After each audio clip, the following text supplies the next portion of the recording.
जय हिंद स्टूडेंट। पिछले क्लास में हम लोग अणु के बारे में पढ़ रहे थे। आप लोग को अणु का डिफिनेशन बतलाए थे। सिंपली बात समझ करके रखना है कि परमाणुओं के जो समूह हैं उनको हम लोग अणु कहते हैं।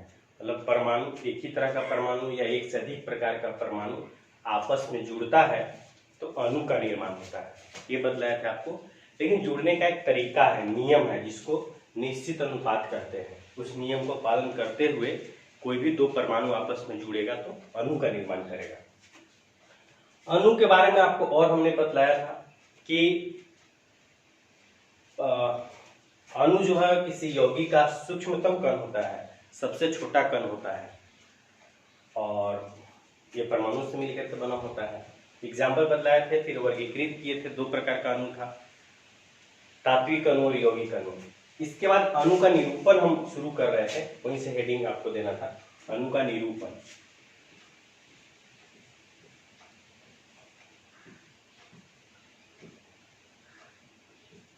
देखिए इस फॉर्म में रहता है।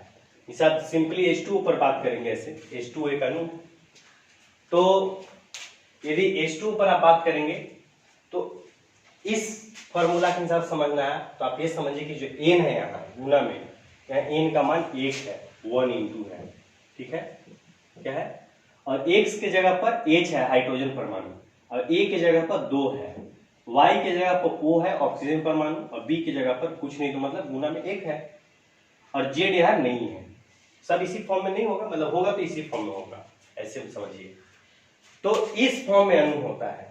इसी से आपको हम समझा रहे हैं कौन क्या संख्या दर्शाता है। सो ये जो N है, N ये अणुओं की संख्या बतलाता है, अणुओं की संख्या को बतलाता है, अणुओं की संख्या। और N गुने A जो है ये दिए गए अणुओं में, दिए गए अणुओं में X परमाणु की संख्या, X परमाणुओं की संख्या, क्या समझना है आपको? देखिए क्या समझना है। यदि आपको ये जो बगल वाला नंबर रहेगा N, जो बगल में गुणांक रहेगा, सूत्र के बगल में, ये सूत्र है, इसके बगल में जो नंबर रहेगा N, वो क्या बतलाएगा? अणुओं की संख्या। ये बतलाएगा कि दिए गए अणु का संख्या कितनी है, कितना संख्या में वो अणु उपस्थित है। जैसे अभी हम H2O लिखे थे, सिर्फ H2O लिखे थे, तो यहाँ पर बगल में कोई गुणांक नहीं है। इसका मतलब ये है कि यहाँ एक कोई गुणांक नहीं, मतलब 1 है, मतलब H2O का एक अणु है। जितना बगल में गुणांक रहेगा उतना अणु होगा। यहाँ बगल में 3 कर देंगे तो 3 अणु है H2O का, ऐसे समझना है।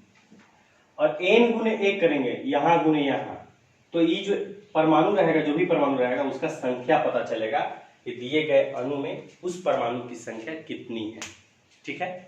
चलिए, और N गुने B करेंगे तो दिए गए अणु में Y परमाणुओं की संख्या, और N गुने C कर देंगे तो दिए गए अणु में Z परमाणुओं की संख्या। इस तरह से आपको प्राप्त होगा। चलिए एग्जाम्पल आपको कैसे समझना है, अणु का निरूपण कैसे करते हैं, फॉर्मूला से करते हैं। पिछले दिन हम लोग सीखे थे फॉर्मूला कैसे लिखते हैं, हम लोग आगे सीखेंगे, लेकिन फॉर्मूला लिखा रहेगा, फॉर्मूला लिख देंगे तो एक अणु होगा, ठीक है। एग्जाम्पल आपको जैसे समझना है, जल का निरूपण करना है, जल अणु का निरूपण, जल अणु का निरूपण, तो उसका फॉर्मूला लिख देंगे H2O। जल का फॉर्मूला याद रखना है या लिखने का कोई तरीका है, ये हम आगे सिखाएंगे आपको कि किसी भी यौगिक का फॉर्मूला कैसे याद करेंगे, कैसे लिखेंगे। उसका तो याद करना पड़ता है और अधिकांश का लिखने का तरीका होता है, नियम होता है। तो आपको हम नियम बतला देंगे तो क्लियर हो जाएगा सारा चीज। सभी का याद करने की जरूरत नहीं है, कुछ चीज याद कर लीजिएगा, कुछ नियम को याद कर लीजिएगा, तो आप 1000, 2000, 5000 फॉर्मूला लिख सकते हैं, ठीक है। सब यौगिक के फॉर्मूला को याद करने की जरूरत नहीं होती है। जल अणु का निरूपण करना था, तो H2O लिख दिए, निरूपण हो गया। अगर इसमें हम लोग और जानकारी लिखना होगा कि जल का कितना अणु है, तो लिखेंगे H2O के या जल का एक अणु, जल का एक अणु है। कैसे पता चला? क्योंकि यहाँ गुणांक कुछ नहीं है, ये n गुना n अणु की संख्या है, यहाँ कुछ नहीं मतलब एक है, तो अणु का संख्या एक हो गया। यदि पता करना होगा कि एक अणु में हाइड्रोजन परमाणु की संख्या, हाइड्रोजन परमाणु की संख्या ये पता करना होगा, तो क्या करेंगे? एक अणु में हाइड्रोजन परमाणु की संख्या पता करना हो तो अभी परमाणु का संख्या निकालने के लिए जिस परमाणु का x परमाणु की संख्या निकालनी है तो क्या करना है? बगल वाला, और जिस परमाणु का x का निकालना है तो x का नीचे वाला गुना, तो n गुने ये कर दिए। हमको निकालना है हाइड्रोजन का, तो बगल गुने ये, तो बगल में कितना है? कुछ नहीं मतलब एक है, और हाइड्रोजन के नीचे दो, तो एक गुने दो कर देंगे, तो ये दो परमाणु हाइड्रोजन का है। और एक अणु में ऑक्सीजन का ऑक्सीजन परमाणु की संख्या निकालना होगा, तो क्या करेंगे? एक गुने एक हो जाएगा। यहाँ बगल में कुछ नहीं तो एक, और फिर यहाँ भी एक, मतलब जल का यह एक अणु है, और एक अणु में दो ठो हाइड्रोजन परमाणु और एक ठो ऑक्सीजन परमाणु है। बोलिए, क्लियर है? दूसरा एग्जांपल करना है। नीचे तक आ रहा है ना? नीचे तक सब लिख रहे हैं देख के? हाँ, नीचे तक तो है। चलिए नेक्स्ट एग्जांपल करते हैं।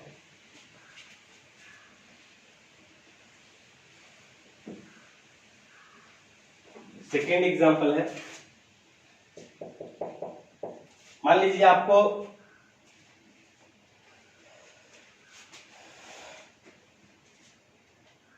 कह दिया गया कि ग्लूकोज के 5 अणु का निरूपण, 5 अणु का निरूपण ये कह दिया गया। तो पहले ग्लूकोज का फॉर्मूला लिख देंगे। क्या होता है फॉर्मूला? C6H12O6। अभी हम फॉर्मूला पर चर्चा नहीं कर रहे हैं, फॉर्मूला कैसे लिख दिए अगर आपको याद है तो ठीक है, तो हम लिख ही दे रहे हैं। फॉर्मूला पर चर्चा हम अभी आगे करेंगे, बस एक दो वीडियो बाद, कि फॉर्मूला या एक आज ही के बाद करेंगे आगे कि फॉर्मूला कैसे लिखते हैं, क्या लिखने का तरीका है, कौन कौन का याद करना पड़ेगा, टोटल चीज। तो C6H12O6 फॉर्मूला है, ये सिर्फ फॉर्मूला है, यहाँ बगल में कोई गुणांक नहीं है, मतलब कितना अणु है? एक अणु है, तो ये एक अणु का निरूपण है। हम लोग करना कि हमेशा ध्यान रखना है, सिर्फ फॉर्मूला लिख देंगे तो एक अणु हो जाएगा। सिर्फ फॉर्मूला लिखा हुआ तो एक अणु है। अब अणु का संख्या कहां से पता चलता है? ये बगल गुणांक यहाँ से, तो यहाँ कोई गुणांक नहीं है, कोई गुणांक नहीं। इसका मतलब ये है कि एक है, एक अणु है। हम लोग कितना अणु करना था? 5 अणु का, तो 5 यहाँ गुना में लिख देंगे, हो गया। बोलेंगे ग्लूकोज का ये 5 अणु है। इंफॉर्मेशन लिखना होगा, कैसे लिखेंगे? ग्लूकोज के अणुओं की संख्या, ग्लूकोज के अणुओं की संख्या बराबर 5। तो ये लिखना होगा कि ग्लूकोज के 5 अणु में, ग्लूकोज के 5 अणु में, ये 5 अणु है ना टोटल, तो 5 अणु में यदि हम लोग को कार्बन परमाणु का संख्या पता करना होगा, कार्बन परमाणुओं की संख्या, कार्बन परमाणुओं की संख्या क्या हो जाएगा? कार्बन परमाणु का संख्या कैसे निकालते अभी बतलाए थे। इस परमाणु को निकालना है, इस परमाणु को, तो बगल गुने नीचे। हमको निकालना है कार्बन का, इसका कार्बन का, तो बगल गुने नीचे, तो 5 गुने 6 30 निकालना है। ग्लूकोज के 5 अणु में हाइड्रोजन परमाणुओं की संख्या, तो हाइड्रोजन का निकालना है, तो बगल गुने हाइड्रोजन का नीचे वाला, 5 गुने 12 60 परमाणु। और यदि निकालना है ऑक्सीजन का, तो वही 5 गुने 6 30। मतलब ग्लूकोज के 5 अणु में कार्बन का 30 परमाणु, हाइड्रोजन का 60 परमाणु और ऑक्सीजन का 30 परमाणु होगा। आपको असाइनमेंट जो भेजे उसको होमवर्क दिया हुआ है, कुछ होमवर्क आपको हम बोलते हैं, आप लिखिए जल्दी जल्दी।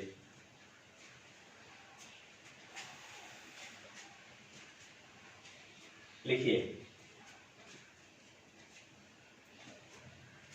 क्या बोल रहे थे?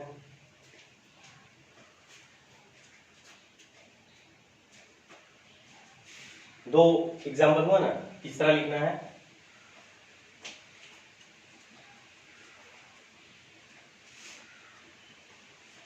तीसरा लिखिए।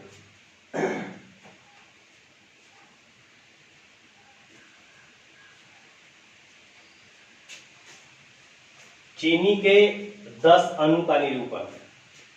चीनी के 10 अणु का निरूपण, जिसका फार्मूला पता नहीं होगा बगल में लिखते जाएंगे। जैसे चीनी के बगल में लिख लेना है C12H22O11।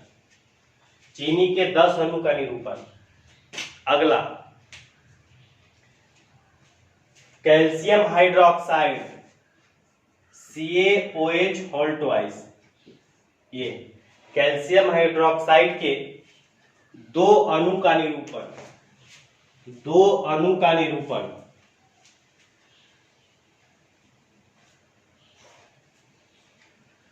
आगे लिखेंगे कार्बन डाइऑक्साइड CO2 के 20 अणु का निरूपण। 20 अणु का निरूपण।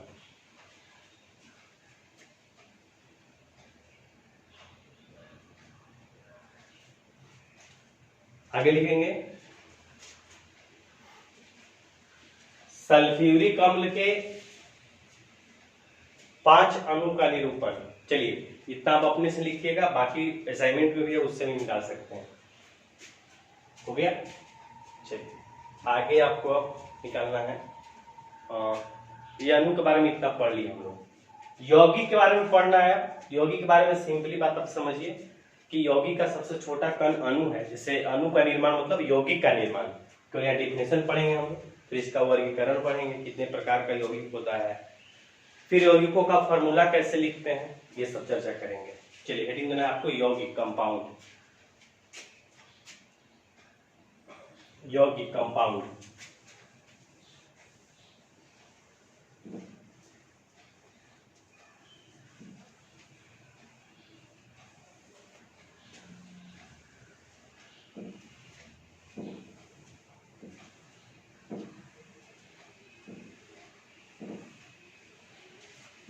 चलिए यौगिक बारे में आप समझिए कि कोई भी दो तत्व या अधिक तत्व आपस में निश्चित अनुपात में संयोग करता है तो यौगिक का निर्माण होता है। बैठे के लिखना है, जब दो या अधिक तत्व भार के हिसाब से निश्चित अनुपात में अभिक्रिया कर नए पदार्थ का निर्माण करता है तो उस पदार्थ को यौगिक कहते हैं।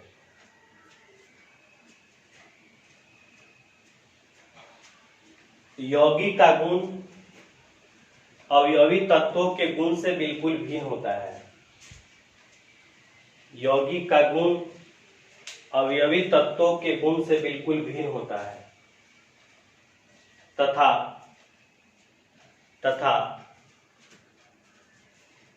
यौगिक को भौतिक या यांत्रिक विधि द्वारा उसके अवयवी तत्वों में विभाजित नहीं किया जा सकता है। चलिए 3 बात समझना है। पहला बात ये कि कोई भी तत्व भार के हिसाब से निश्चित अनुपात में भी क्रिया करेगा। अनुपात का मतलब पिछले क्लास में आपको समझाया था जब अणु पढ़ा रहे थे तो, कि जैसे कार्बन ऑक्सीजन अभिक्रिया दिखाया था ना 3:4 3:8, वैसे तो भार के हिसाब से निश्चित अनुपात में भी क्रिया करेगा तो यौगिक बनेगा। पहला बात ये कहा गया। दूसरा ये कहा गया कि जब यौगिक बन जाएगा तो उसका गुण बिल्कुल भिन्न हो जाएगा तत्वों से। जैसे हाइड्रोजन ऑक्सीजन मिलकर के जल बना लेगा, तो जब जल बन गया तो उस जल में हाइड्रोजन और ऑक्सीजन का गुण नहीं पाया जाएगा, नया गुण वाला पदार्थ बन जाता है। और तीसरा बात ये कहा गया कि कोई यौगिक है जैसे जल है, उसका अवयवी तत्व जिससे मिलकर के बना हुआ है वो है हाइड्रोजन और ऑक्सीजन। तो जल जो है उसको भौतिक यांत्रिक विधि द्वारा पटक के, तोड़ के, गर्म करके, ठंडा करके जल से हाइड्रोजन ऑक्सीजन निकालना संभव नहीं है, ये कहा गया। चलिए आगे एग्जाम्पल लिख लीजिए कुछ। लिखिए कार्बन डाइऑक्साइड जल, सल्फ्यूरिक अम्ल, चीनी, कैल्शियम कार्बोनेट, इत्यादि, ये सब यौगिक हैं। चलिए अब आपको हेडिंग देना है यौगिक का वर्गीकरण। हेडिंग देना है यौगिक का वर्गीकरण, यौगिक का वर्गीकरण हेडिंग देना है।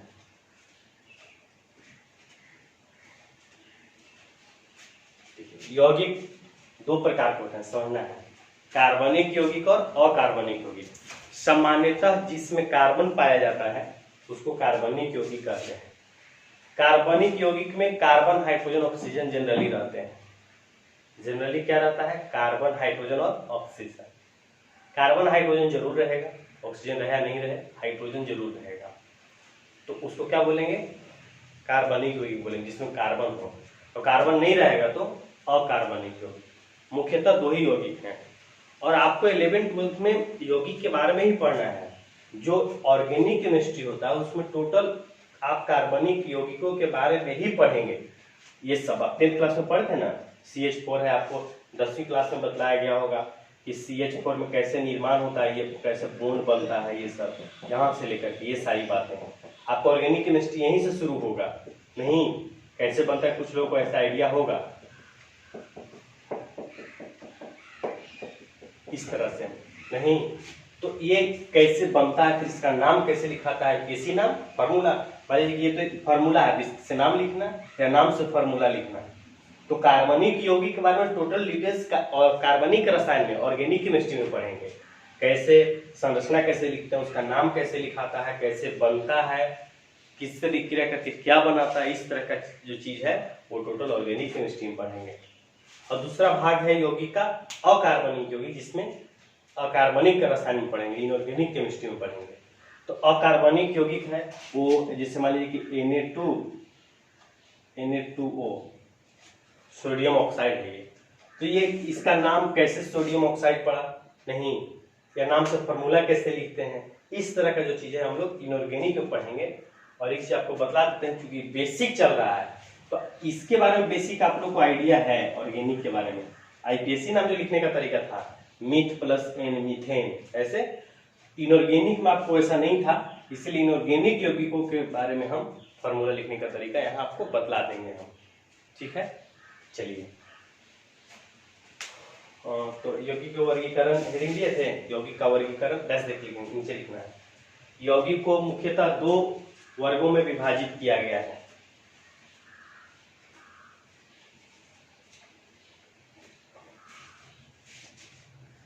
हाइट वाला देखिए, यहाँ बोर्ड पर देखिएगा।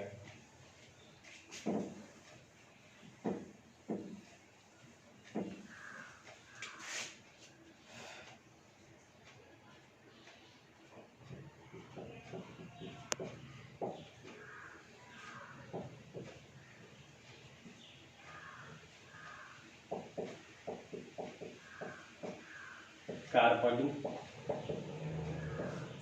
यौगिक और दूसरा है अकार्बनिक यौगिक।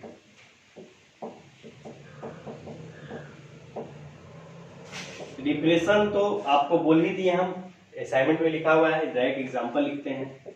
CH4 C2H5OH CH3 COOH ETC organic compound है, कार्बनिक यौगिक है। और इस तरह है मैग्नीशियम ऑक्साइड Na2CO3, ठीक है। कार्बोनेट जो होता है ना, कार्बोनेट CO जिसमें आएगा CO2 CO3 ऐसे, वो इनऑर्गेनिक होता है, नहीं देख लीजिए कि यहाँ कार्बन है इसलिए, ऐसा नहीं है। इसके बाद है H2SO4 NH3 HClO3, ये सब जो है इनऑर्गेनिक कंपाउंड है, अकार्बनिक यौगिक है।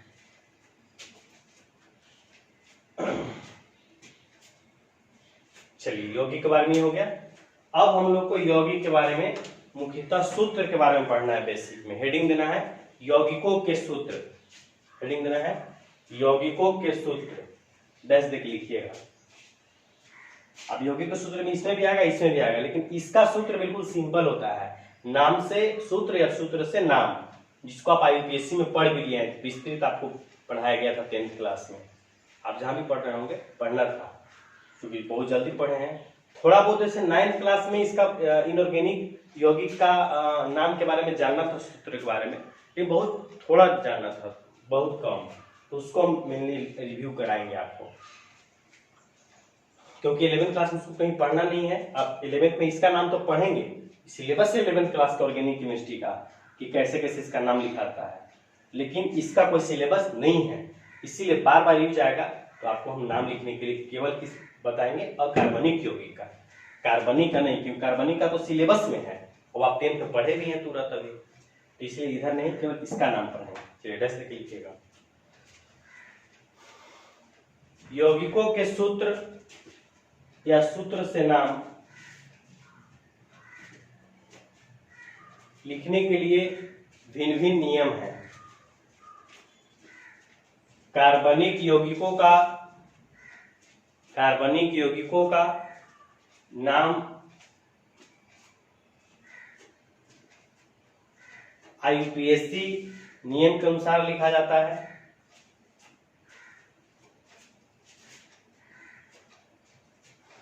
तथा अकार्बनिक यौगिकों का सूत्र या सूत्र से नाम निम्न प्रकार से लिखा जाता है। निम्न प्रकार से लिखा जाता है के बाद टेस्ट दे देंगे।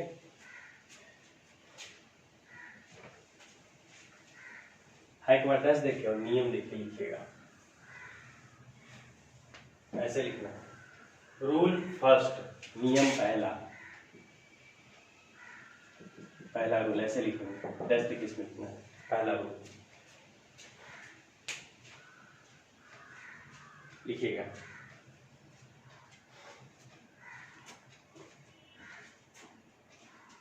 धनात्मक मूलक के संकेत को लिखिएगा। धनात्मक मूलक के संकेत को बाईं ओर तथा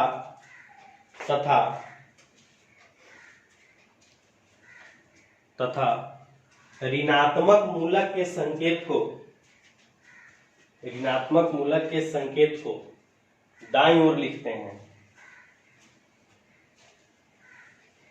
अगला दूसरा नियम, ऐसे रूल सेकेंड कर देंगे। धनात्मक मूलक के संयोजकता को ऋणात्मक के गुणांक में तथा ऋणात्मक मूलक के संयोजकता को धनात्मक के गुणांक में लिखते हैं।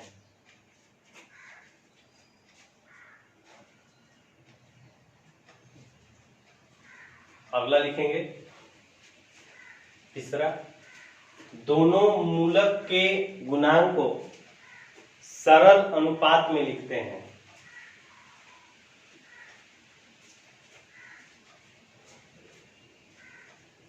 सरल अनुपात में लिखते हैं।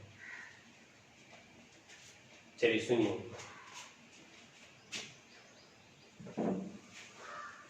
तीनों नियम समझने से पहले इसमें जो नया नया टर्म आया उसके बारे में सीखना होगा, जैसे मूलक, धनात्मक मूलक, ऋणात्मक मूलक और संयोजकता। ये 3-4 टर्म नया है, तो पहले इसको सीख लेंगे। तब पहले हेडिंग देना है आपको मूलक रेडिकल, आगे तब इन नियम को समझेंगे। मूलक रेडिकल लिखिएगा, 10 सेकंड। इसको बोलते हैं मूलक। अकेले परमाणु हो या परमाणु का समूह हो, ये परमाणु का समूह हो गया ना, एक सल्फर का 4 ऑक्सीजन का, तो 5 परमाणु होती समूह हो गया, ये अकेले परमाणु है। तो परमाणु रहे या परमाणु का समूह, यदि इस पर आवेश होगा तो मूलक कहलाएगा। परमाणु हो या परमाणु का समूह हो, उस पर आवेश होगा तो क्या कहलाएगा, मूलक कहलाएगा। तो आप कहिएगा ये वाला आयन है कि मूलक, तो ये दोनों है, आयन भी और मूलक भी है। मतलब जितना भी आयन है वो सब के सब मूलक होगा, लेकिन सभी मूलक आयन नहीं होंगे। जैसे ये मूलक है लेकिन ये आयन नहीं है, क्योंकि आयन परमाणु से बनता है, ये परमाणु का समूह हो गया, तो इसीलिए आयन नहीं है। लेकिन ये जो है ये आयन और मूलक दोनों है, मतलब जितना भी आयन हो सबके सब मूलक होगा, लेकिन सभी मूलक आयन नहीं होगा, यही अंतर है। परमाणु लिखे जैसे करके, परमाणु या परमाणु का समूह परमाणु या परमाणु का समूह, परमाणु या परमाणु का समूह जिस पर आवेश हो, परमाणु या परमाणु का समूह जिस पर आवेश हो, मूलक कहलाता है। एग्जाम्पल लिख लेंगे, O2 minus, CO3 2 minus, NH4 plus, Cl minus, Mg2 plus,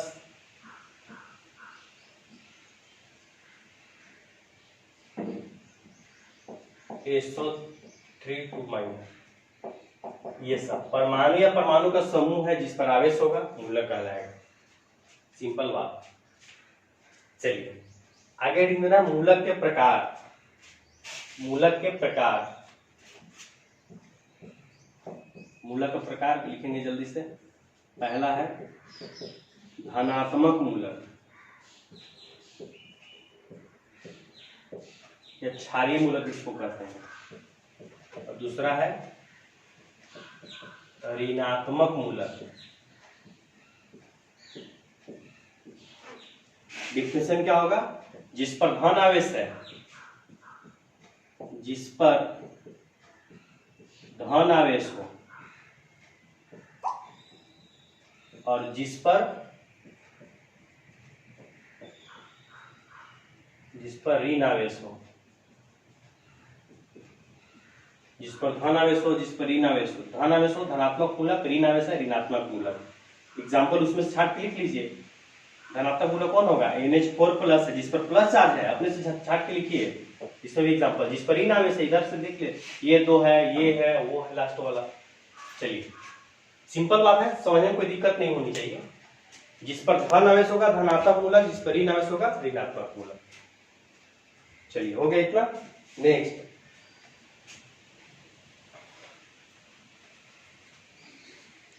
फिर इसमें नया बात क्या आया था? धनात्मक मूलक ऋणात्मक मूलक आया था। अब फिर आया था आपको एक संयोजकता।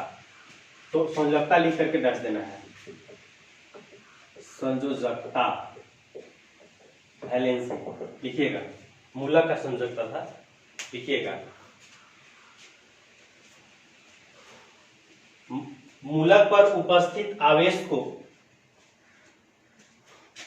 मूलक पर उपस्थित आवेश की संख्या को, मूलक पर उपस्थित आवेश की संख्या को उसकी संयोजकता कहते हैं।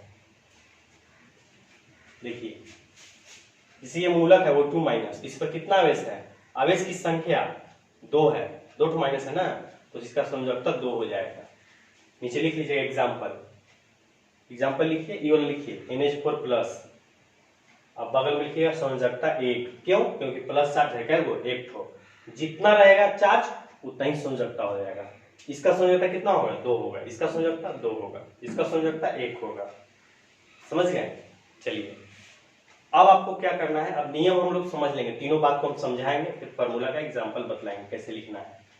लेकिन उससे पहले आपको, हमने जब स्टार्ट किया था तो शुरुआत में आपको बोल लेते हैं कि कॉपी पर एक मूलक का टेबल बनाने के लिए, धनात्मक मूलक और ऋणात्मक मूलक। हमको लगता है कि असाइनमेंट में हम भेजे भी हैं, असाइनमेंट में पेज नंबर 2 और 3, तो आप उसको कॉपी पर अगर नहीं लिखे होंगे तो लिख लीजिएगा, और लिखिएगा तो अलग बात है, आपको हर हाल में याद कर लेना है, क्योंकि उतना ही मूलक की सहायता से आपको 1000-2000 का सूत्र याद नहीं करना पड़ेगा, केवल वो मूलक याद रहेगा। तो बस यौगिक का नाम बोलेंगे, वो आपको फॉर्मूला लिखा जाएगा। इतना इंपॉर्टेंट है वो।